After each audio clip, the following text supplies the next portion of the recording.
I'm Randy and I make candy, and tonight I'm making Ritz peanut butter bark. Stick around.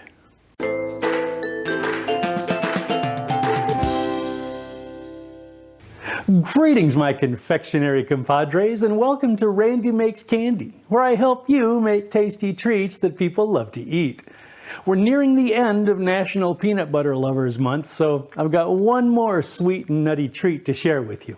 It's from the Georgia Peanut Commission website, although I did make one substitution that I'll explain when we get there.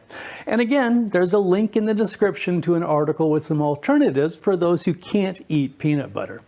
As always, I'd love to hear about your results if you decide to make your own peanut butter bark, as well as suggestions for other recipes you'd like to see in future videos. And would you believe it, there's even more peanut butter trivia right after the recipe.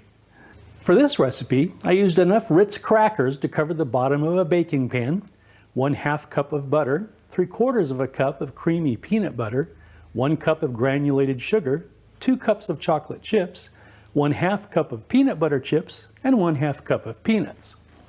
The original recipe calls for saltine crackers, but we didn't have any. Mrs. Randy Makes Candy had just bought some Ritz crackers though, and I figured they would work just as well. I'm also using a large baking pan, a large saucepan, a couple of spatulas, some parchment, and a cooling rack. Okay, let's make some candy. Set the oven to 400 degrees Fahrenheit. Line a large baking pan, spray it with cooking spray, then lay the crackers on the pan in a single layer.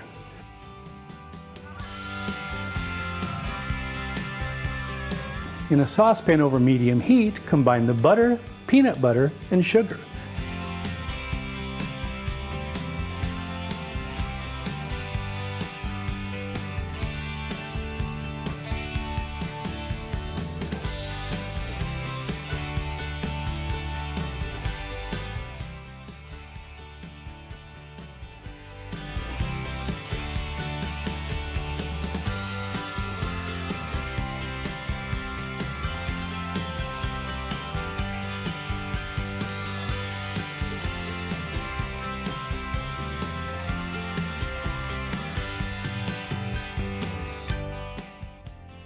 Stir constantly until the mixture starts to boil.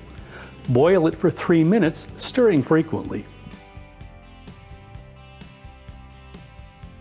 Pour the mixture over the crackers and bake it for 5 minutes.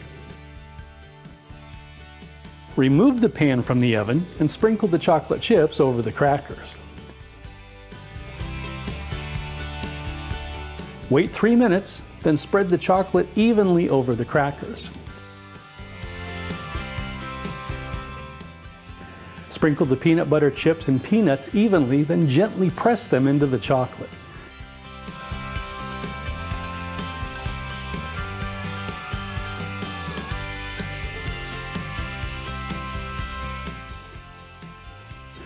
Let it cool on the rack for about 15 minutes, then place it in the freezer until it's fully set.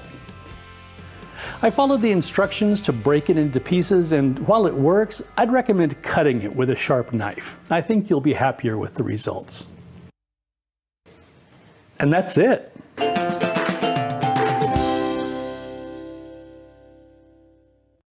Okay, let's have a taste. Slancheva.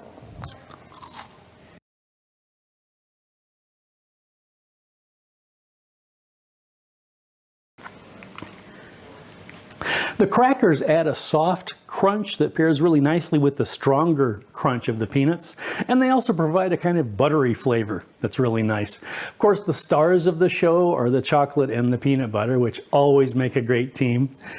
In keeping with the theme of the month, if you like peanut butter, you really ought to try these. When making a peanut butter and jelly sandwich, 96% of people put the peanut butter on before the jelly. I'm part of the 96. In 2013, Nick Monte of the Village Chocolate Shop created a 230-pound peanut butter cup that measured almost 5 feet across. During the Great Depression, a popular low-cost sandwich was made with peanut butter and mayonnaise.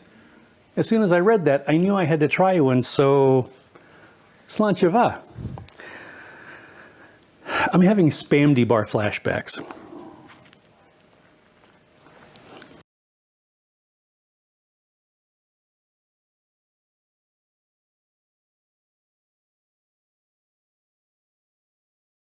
Okay, there's nothing wrong with it. I mean, it's not bad. It's not unpleasant. The mayonnaise has kind of a sweetness to it that goes nicely with the peanut butter. It's just a little weird, though.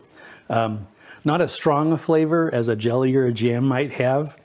I mean, if you're looking for a way to cheaply get some calories into you, that would certainly be one way to do it, but I don't know that that's any better than just peanut butter, so I probably won't make any more of these.